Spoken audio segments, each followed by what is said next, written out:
తిరుమల శ్రీవారిని దర్శించుకున్న గృహ నిర్మాణ శాఖ మరియు సమాచార శాఖ మంత్రివర్యులు కొలుసు పార్థసారథి. తిరుమల గృహ నిర్మాణ శాఖ మరియు సమాచార శాఖ మంత్రి కొలుసు పార్థసారథి కుటుంబ సమేతంగా సోమవారం ఉదయం తిరుమల స్వామివారిని దర్శించుకున్నారు.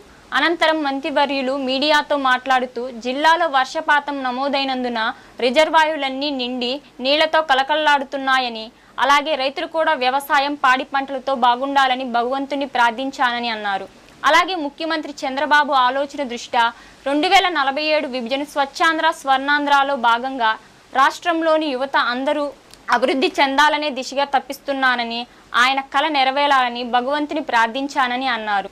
అదే కాకుండా రాష్ట్రంలో ఎక్కడా కూడా విద్వేషాలు ప్రబలకుండా ఎవరైనా విద్వేషాలను రెచ్చగొట్టే ప్రయత్నం చేసినా అటువంటి ప్రయత్నాలను భగవంతుడు అణగదొక్కే ప్రయత్నం చేయాలని, ప్రజలందరూ వారి వారి కుటుంబాలలో శాంతియుత జీవనం గడపాలని ఆ భగవంతుని మనస్ఫూర్తిగా కోరుకున్నానని అన్నారు.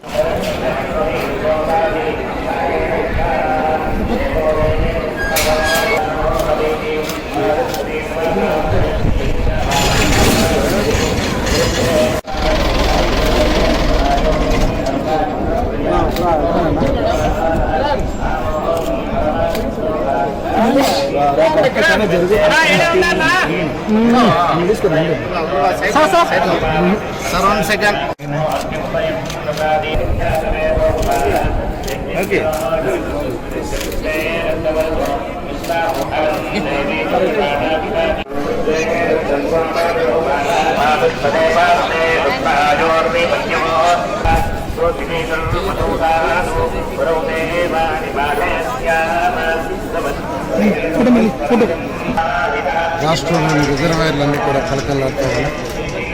మరి భగవంతుడి ఆశీర్వాదంతో వర్షపాతం కూడా చక్కగా ఉండి రైతులందరూ కూడా వ్యవసాయం పాడి పంటలు బాగుండాలని చెప్పేసి ఒకసారి భగవంతుడు ప్రార్థించారు.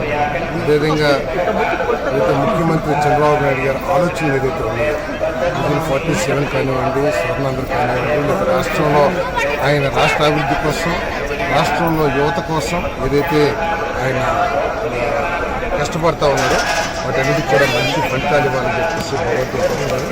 అదేవిధంగా రాష్ట్రంలో ఎక్కడ కూడా విద్వేషాలు ప్రజ్వరిల్లకుండా, ఎవరు దాన్ని విద్వేషాలు రగిల్చాలని చెప్పేసి ప్రయత్నం చేసినా కూడా అటువంటి ప్రయత్నాలన్నింటినీ కూడా భగవంతుడు అనగదొక్కాయని చెప్పేసి ప్రజలందరూ కూడా మంచి శాంతియుత వాతావరణంలో వారి వారి కుటుంబాలు చల్లగా ఉండాలని చెప్పేసి భగవంతుని ప్రార్థించారు.